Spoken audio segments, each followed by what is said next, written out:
gentlemen, welcome to a new segment here on Buzz in the Ben, and with us today we have our special guest for the show, Fabio Santos. How are you doing today? Yeah. Doing great, doing great. Yeah. You're from Portugal, so maybe some of these words might be familiar to you, maybe not. It depends. So you'll be participating in a classic game of catchphrase, and Ryan, you also have a guest for us. I did bring a guest today. I understand you were trying to find a fourth guest, and I have the perfect person for that. Patrick, you good? All right, there we go. All right, welcome Patrick G. Here's how the game works.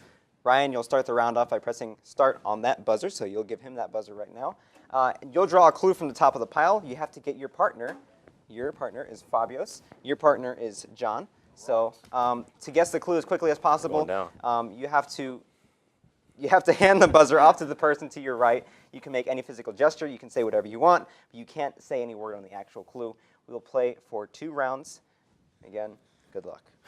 Ready? Press that buzzer when you're ready.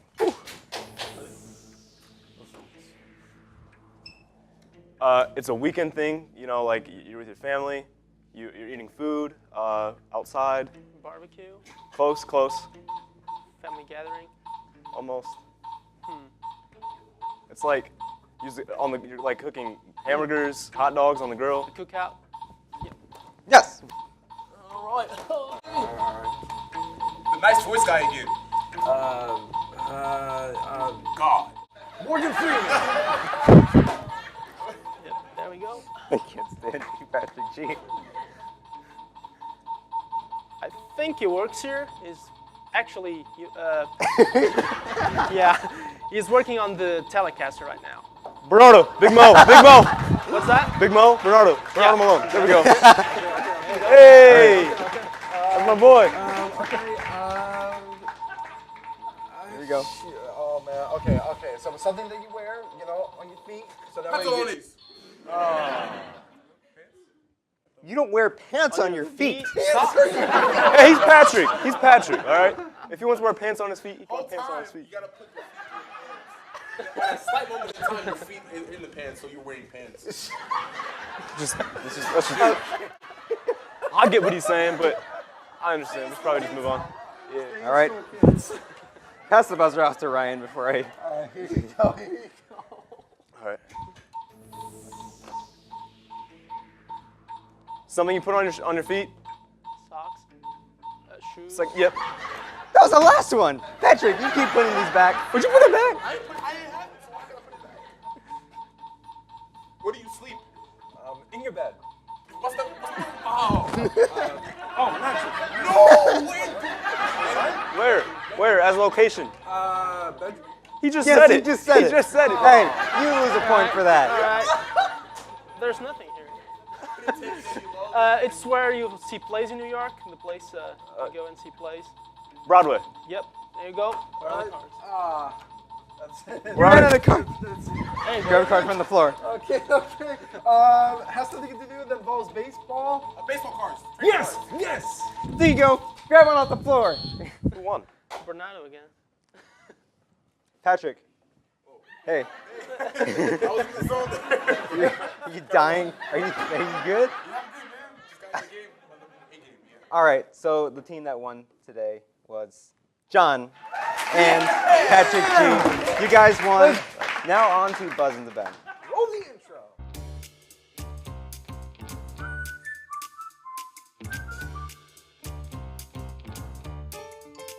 From our studios at Riley High School, it's time for Michiana's #1 student talk show, Buzz in the Ben. Hello and welcome to Buzz in the Ben, Michiana's #1 student talk show. I'm Alex Almanza. I'm Ryan Pandora. And I'm John G. And what an eventful week it's been. It's been such a busy week as we're nearing the end of the school year, and it's such a great opportunity for us to just continue to work and keep improving, right? So, like I said, eventful week.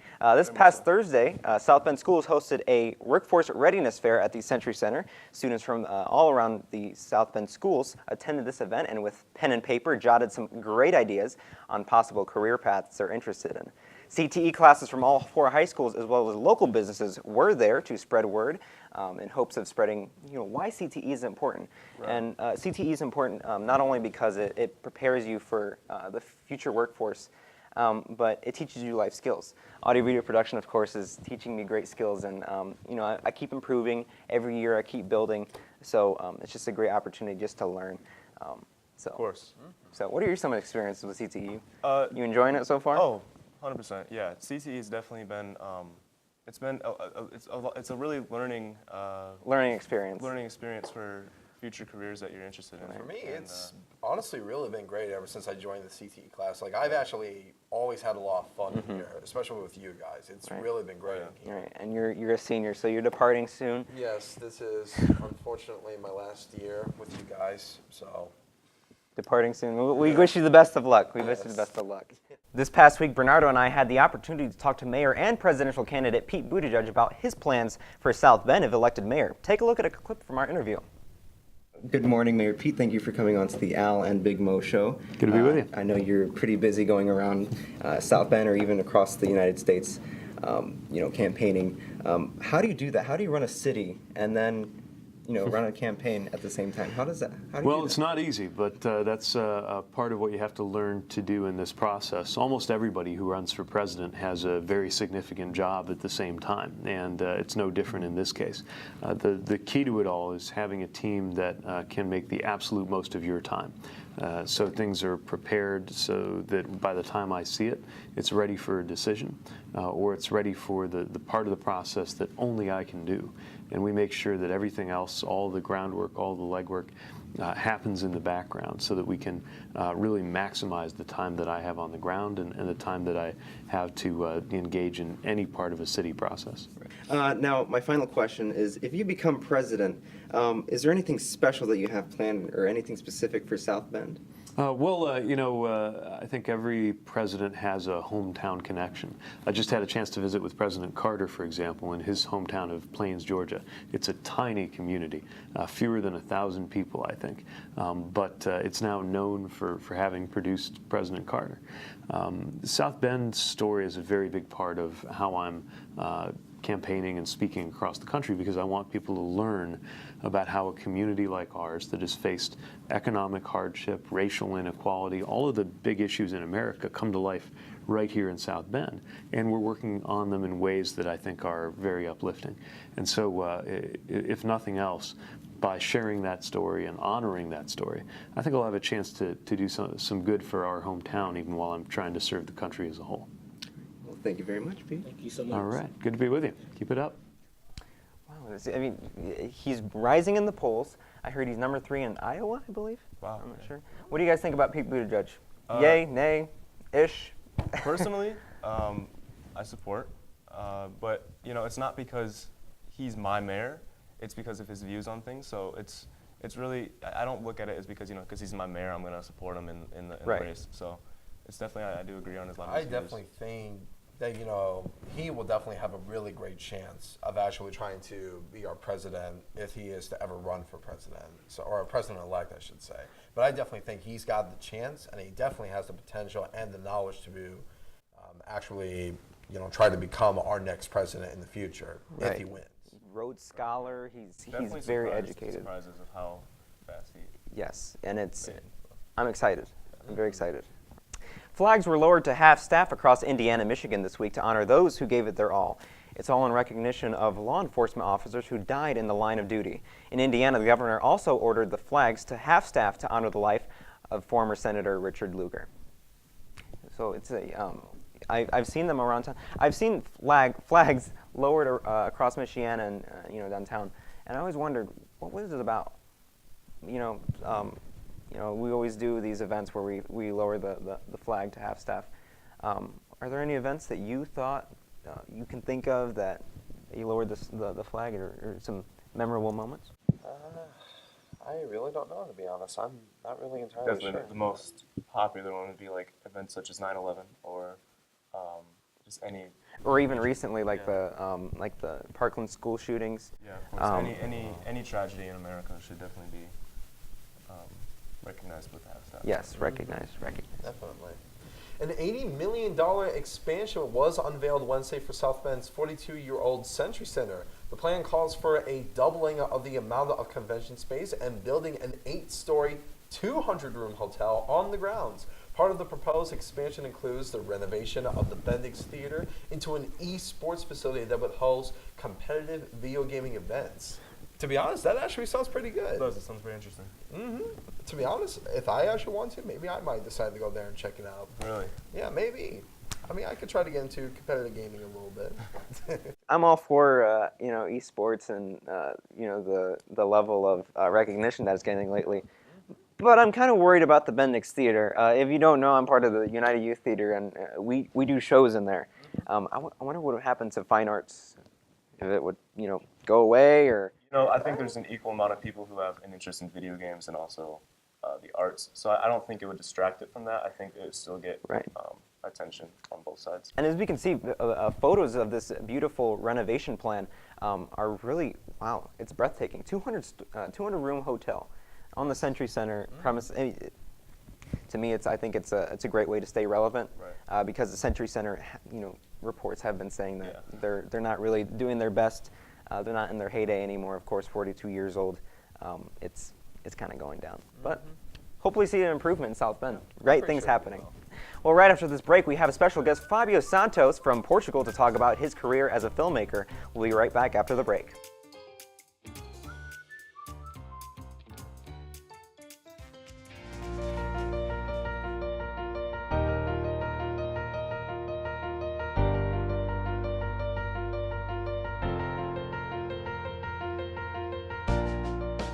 We usually start off with a journal, and then afterwards we usually get to work on what the plans are. So like there's a day where you can like build a door, a basic simple door, then you move up and you can actually build a house and like the actually floor plan of the house and see all the interior walls and exterior walls. I like the atmosphere of the class, how everybody is helpful to each other, and we all trying to do something as a team and make sure that everybody and any one of us succeed.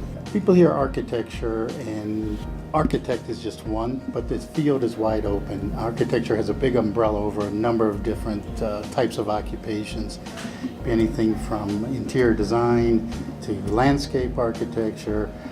You may want to get involved with the structure of buildings, things like that. If they're interested in buildings, and if they like using their artistic side of things, it gives them an opportunity to explore that as well, to come up with their own ideas and designs. So I'd say basically everything that you learn in here is preparing you for college. I mean, we've learned so much. I started out, I had no background in CAD, no background in Revit, and now I could make a house.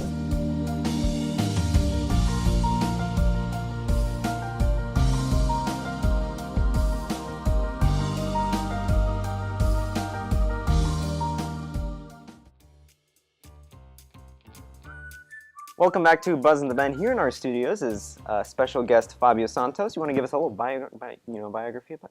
Yeah, my name is Fabio Santos, and I'm a filmmaker from Portugal. I normally come here to work on Riverbend Film Festival, and this is the time of the year, so here I am, and wow. I'm happy to be here. Filmmaker. So you're from the other part of the world. What brings you here to South Bend? Yeah, it's a weird history behind all this. I was like 15 at the time, and I was doing some VFX shots. I'm a really great, big Harry Potter fan. I was doing some VFX, like Harry Potter spells. And then Tim Richardson was trying to find some VFX guys for his film, Harry Potter. Mm-hmm. And he found me on YouTube, and he sent me a YouTube message, which at the time was like one of the worst messaging platforms ever.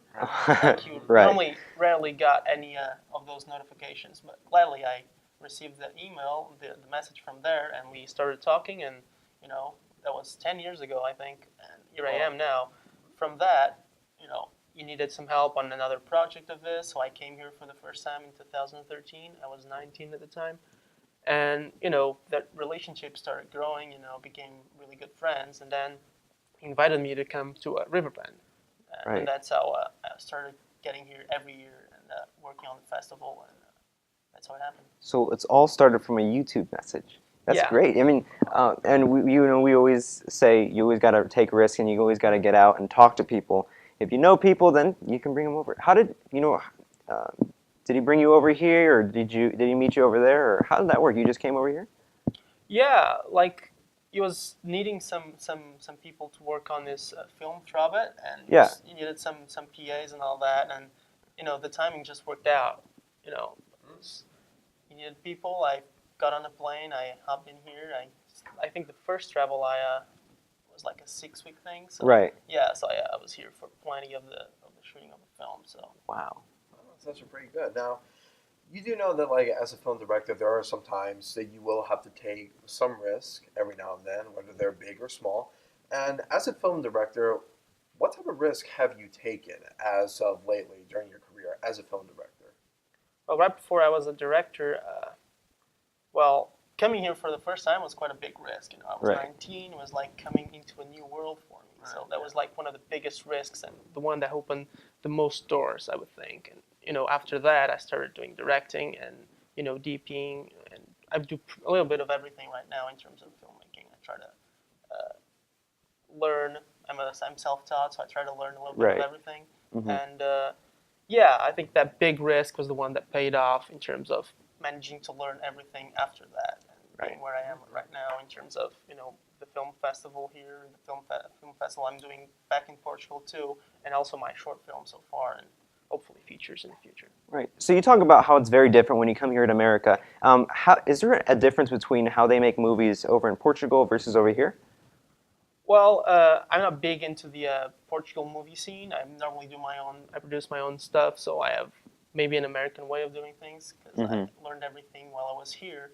So yeah, I might be different from what people normally do there. We have a lot of telenovelas there, so I think most of the films they do there, they use the same actors as the TV stuff, the same way of producing things.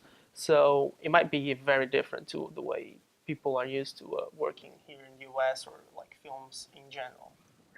Now, as a filmmaker, what is some mistakes, regardless of any kind of experience, so like whether you're new to filmmaking or you're really experienced with it, what are some mistakes that every filmmaker makes? Well, maybe thinking that you have everything figured out and like last minute everything goes to shreds. Very familiar. Murphy Law can work in interesting ways sometimes, and if you think you have to prepare for everything, like good and bad, and if you don't, it's gonna eat you. And that's a good thing with filmmakers. They're good problem solvers, and like you said, you might think everything's fine, but then last minute it might not turn out the way it is. Happens a lot. Oh, yeah. Happens a lot, yes, especially here. Today. Right. So where can viewers take a look at some of your best work? Some of my earlier short films, the past two that I did, they're up on YouTube. I just finished a short film. I shot it in this summer, past summer actually, 2018. I just finished post-production like a month ago or so. So that one I'm still trying to get into some festivals. It's still a little bit protected in terms of public audiences. So yeah, but the others, you can go to my YouTube channel or my website and you can search those. Right. Well, thank you so much, Fabio, for coming on Buzz in the Bend, and thank you, ladies and gentlemen, for watching. If you haven't already, this will be our last Buzz in the Bend of the year, but we want to thank everyone behind the scenes, the crew members that made it all possible, and it's just keep pushing forward, learning brand new things, like you said. You're learning from your mistakes, so again, thank you, ladies and gentlemen, for sticking with us, and we're very happy to be surfing Michiana, right? We'll be back next year in August, so stay tuned and don't miss out on anything else. Make sure you subscribe to SBS-TV. I'm Alex Almanza. I'm Ryan Pandora. And I'm John G.